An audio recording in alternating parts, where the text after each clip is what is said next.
Hello, চলে আসলাম আমার দৈনন্দিন জীবনের আরেকটা পাঁচালী নিয়ে।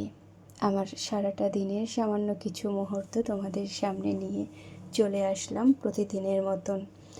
আজকে আরেকটা নতুন দিনের শুভেচ্ছা, শুভকামনা আর ভালোবাসা জানিয়ে শুরু করছি আমার নিয়মিত ব্লগটা। তো তোমরা সবাইকে কেমন আছো আর কোথা থেকে আজকে আমার এই ভিডিওটা দেখছো সেটা একটু প্লিজ কমেন্ট করে জানিও। আমার তোমাদের কমেন্ট পড়তে কিন্তু ভীষণ ভালো লাগে। কেবলমাত্র আমার নয়, আদরের এবং আমার বরের সবার ভালো লাগে তোমাদের সুন্দর সুন্দর কমেন্টগুলো পড়তে, যে কমেন্টগুলো আমাদেরকে অনেক বেশি অনুপ্রেরণা দেয় এই ধরনের ভিডিওগুলো তৈরি করার। তো দেরি না করে আজকে শুরু করে দিলাম আমার রান্না। দেখো আজকে একবারে একটা মাছের ঝোল করব। সেই মাছটা অনেকেই তোমরা খাও, অনেকে আবার খায় না। তো যারা খাও তারা খুব ভালো করেই জানো যে এই মাছটা প্রচণ্ড সুস্বাদু হয়। এই মাছটার দুটো স্পেশালিটি আছে। একটা হচ্ছে মাছটা খুব সামান্যভাবে রান্না করলেও ভীষণ টেস্ট হয়, আর যদি মাছটা একটু মশলা দিয়ে সুন্দর করে রান্না করা হয়, স্পেশালি ঝুরো ঝুরো করে ভাজা হয়, তাহলেও খুব সুন্দর স্বাদ হয়। এই মাছটা হচ্ছে লোটে মাছ, অনেকে একে লইট্টা মাছও বলে। তো যে যাই বলুক, আমি জানি না তোমরা কে কী নামে জানো এই মাছটাকে। আমরা সাধারণত লোটে মাছই বলি। তো আজকে লোটে মাছের একটু ঝাল করব। অলরেডি আদা পেঁয়াজ রসুন বাটা দিয়ে, একটু জিরে বাটা ধনে বাটা দিয়ে বসিয়ে দিয়েছি মশলাটা কষাতে।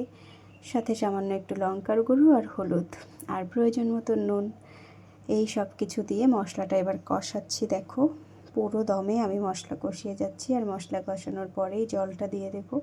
আর জলটা যখনই ফুটে উঠবে সেই ফুটন্ত জলের মধ্যে দিয়ে দেব মাছটা। কিছুক্ষণ নাড়ালেই মাছটা হয়ে যাবে, মাছের ঝোলটা আর কি।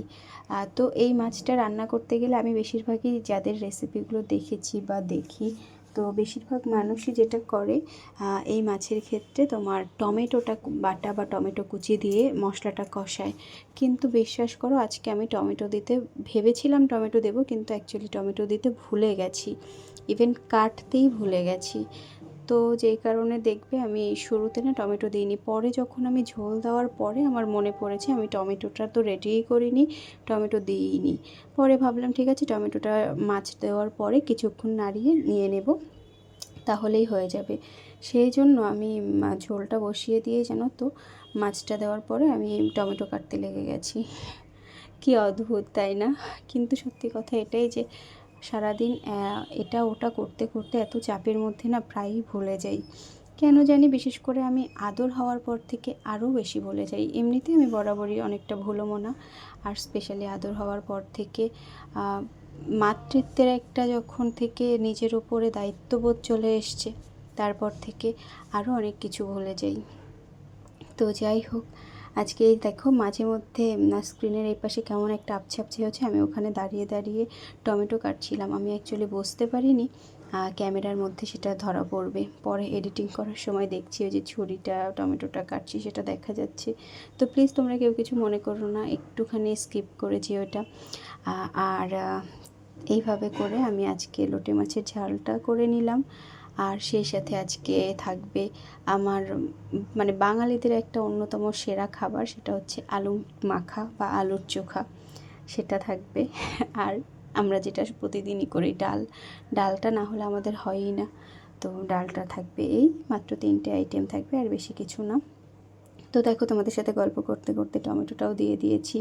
নুনটা একটু কম লাগছিলো, তাই আবার একটু নুনটা দিয়ে দিলাম, যেহেতু টমেটো দিলে একটু টকটক ভাব চলে আসে। তো এইভাবে আমার লোটে মাছের ঝালটা রেডি হয়ে গেল। ঝাল তো নয়, অ্যাকচুয়ালি ঝোল রেডি হয়ে গেল। তোমরা কে কোনভাবে লোটে মাছ খেতে ভালোবাসো একটু জানিও তো। আমার তো লোটে মাছের ঝুড়ো খেতে দারুণ লাগে, কিন্তু সবসময় ওটা করা হয় না। তো তোমরা কে কোনভাবে লোটে মাছটা খেতে ভালোবাসো একটু কমেন্ট করে জানিও। আর একদিকে দেখো লোটে মাছগুলোকে আমি এত নাড়াচ্ছি শেষ মুহূর্তে যে মাছগুলো ভেঙে যাচ্ছে, আর আমাকে বলছে আমাকে এত নাড়াস নে রে, আমি তো পুরো লোটলোটে হয়ে যাব। This is only for joking. তো যাই হোক, আমি আরেকটা ছোট্ট কড়াই নিয়ে নিয়েছি। এই কড়াইতে আমার সবথেকে প্রিয় একটা আইটেম হবে, সেটা হচ্ছে পেঁয়াজ ভাজা আর লঙ্কা ভাজা। আলু মাখা বা আলুর চোখা হলে এই পেঁয়াজ ভাজা ছাড়া তো মানে একদমই খাওয়াই যায় না, এরকম একটা ব্যাপার। কাঁচা পেঁয়াজ দিয়ে অবশ্যই খেতে আমারও ভালো লাগে, কিন্তু সবথেকে বেস্ট লাগে পেঁয়াজটা ভেজে নিলে, আর যদি একটু লঙ্কা পুড়িয়ে নেওয়া যায়, শুকনো লঙ্কা হয়, তাহলে তো আর কোনো কথাই নেই, মানে 10-এ 10 পুরো। তো দেখো আমার পেঁয়াজ লঙ্কা ভাজাটা হয়ে গেছে, আজকে কাঁচা লঙ্কা দিয়েই কাজ চালিয়ে নিয়েছি। আর তারপরে ওই কড়াইতেই আমি একটুখানি জিরে ফোড়ন দিয়ে ভাজা পেঁয়াজের সামান্য কিছু দিয়ে আমার ডাল সেদ্ধ করাই ছিল, এ করে একবারে ডালটা বসিয়ে দিলাম। ডালটা করতে খুব বেশি আমার ঝামেলা হয় না, যেহেতু সেদ্ধ করাই থাকে আলাদা করে। আর চট করে ডালটা বসিয়ে দিয়ে নামিয়েও নেওয়া যায় খুব দ্রুতই। তো এইভাবে আমি ডালটাও করে ফেললাম। এরপরে আমি একটু চাটনি করব, যেহেতু আজকে একদম সিম্পল সাদামাটা রান্না। আর এখন তো শীতকালে একটু টমেটোর সিজন, এই সময়টা একটু চাটনি খাওয়া যাবে। তারপরে টমেটোটা চলে গেলে আর টমেটো চাটনি খেতে পারবো না, তো আমরা প্রায় একটু চেষ্টা করছি মাঝে মধ্যে একটু চাটনি খাওয়ার। সেই জন্য পাঁচফোড়ন দিয়ে চাটনিটা বসিয়ে দিয়েছি। অনেকে তোমরা বোধহয় পাঁচফোড়নের সাথে শুকনো লঙ্কা ফোড়ন দাও, তাই না বলো? আমাদের অনেক দিন হলো শুকনো লঙ্কাটা নেই, আর আমি বাজার থেকে আনতেও ভুলে যাচ্ছি, আদরের বাবাকেও বলতে ভুলে যাচ্ছি, যে কারণে কাঁচা লঙ্কা একটা লাল রঙের ছিল, সেটা দিয়েই আজকে টমেটোটা বসিয়ে দিলাম চাটনি করতে। আর যেহেতু আমি লঙ্কাটা ভাঙবে না, আমার চিড়েও দিতে পারবো না, নাহলে আদর ভীষণ ভালো খায় জানো তো চাটনিটা। এবার লঙ্কাটা ভেঙে দিলেই ও আর খেতে পারবে না, ঝাল লেগে যায়।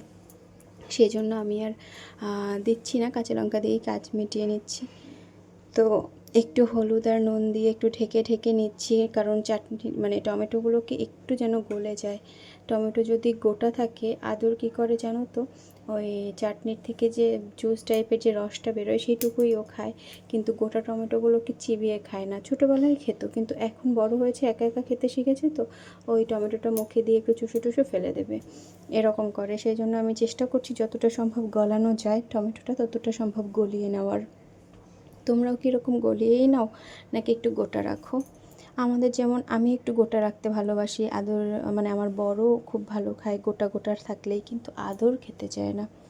সেই জন্যই বেশি করে আর কি ঢেকে ঢেকে আমি একটু কষিয়ে নেওয়ার মতন করে একটু ওকে সেদ্ধ করে নিলাম আর কি, কষার মতো না, সেদ্ধ করে নিলাম। এইভাবেই আজকে আমার রান্না চলছে, আর সেই সাথে আমাদের দৈনন্দিন জীবন চলছে। রান্না করে উঠতে উঠতে প্রায় বেজে যায় 4টে 3:30, কারণ আমার রান্নাঘরে ঢুকতে ঢুকতেই 2টোর বেশি বেজে যায়। তো সেইভাবে করে গুছিয়ে উঠতে দেরি হয়। তোমরা হয়তো বলতে পারো যে এত দেরি করো কেন, এত বেলা করে খেতে নেই, কিন্তু কি হয় বলো তো, সকালবেলা ওঠার পরে অনেকগুলো কাজ থাকে ঘরে নিজেদের, সেই সাথে কিছু এডিটিং করার থাকে। এই যে আজকে যে ভিডিওটা দেখছো, এই ভিডিওটা গতকালকে শ্যুট করা আমার।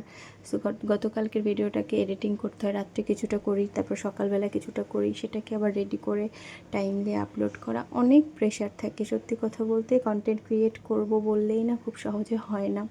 কন্টেন্ট ক্রিয়েট করার সময় আগে পরে সেই মানুষটার জীবনে কিন্তু অনেক গল্প থাকে, অনেক স্ট্রাগল থাকে।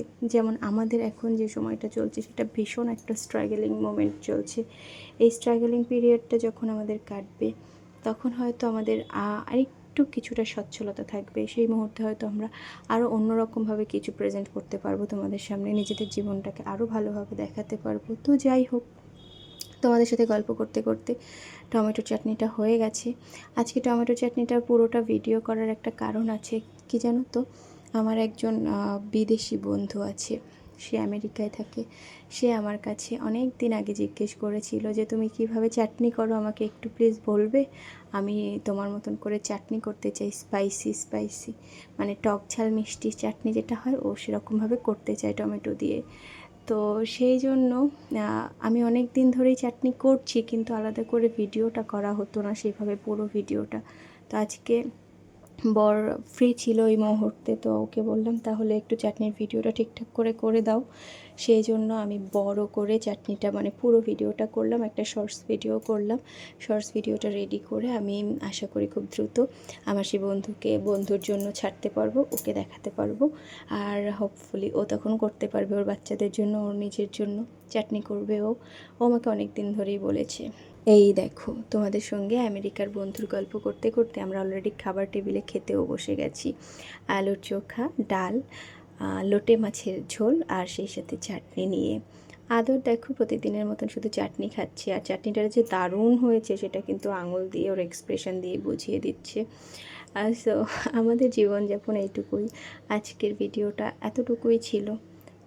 আমরা নিজেরা কতটুকু ভালোভাবে তোমাদের সামনে নিজেদের জীবনযাপনকে প্রেজেন্ট করতে পারছি জানি না, কিন্তু দেখো বাস্তবে আমরা যেরকম আমরা সেটুকুই করার চেষ্টা করছি। আমরা কিন্তু আমাদের মধ্যে কোনো জানো তো বড়লোকিয়া চাল নেই, কোনো সেই রকম কিছু করার এও নেই। আমরা নিজেরা যেরকম আছি, আমাদের বর্তমান কন্ডিশন যেরকম, আমরা সেইভাবেই তোমাদের সামনে আসার চেষ্টা করি। এজন্য দেখবে আমাদের ঘরের কোনো কিছুই এত পরিপাটি সুন্দরভাবে সাজানো নয়। আমার ছোট্ট বেবি আছে, তো ওকে নিয়ে আমি যতটুকু পারি ততটুকুই করি, আর তার মধ্যে থেকে এখন চেষ্টা করছি তোমাদের সামনেও কিছু কিছু তুলে ধরার। তোমাদের যদি ভালো লাগে প্লিজ একটু লাইক কমেন্ট আর শেয়ার করে পাশে থেকো, সাবস্ক্রাইব করে পাশে থেকো। আজকে এই পর্যন্তই, টাটা, বাই।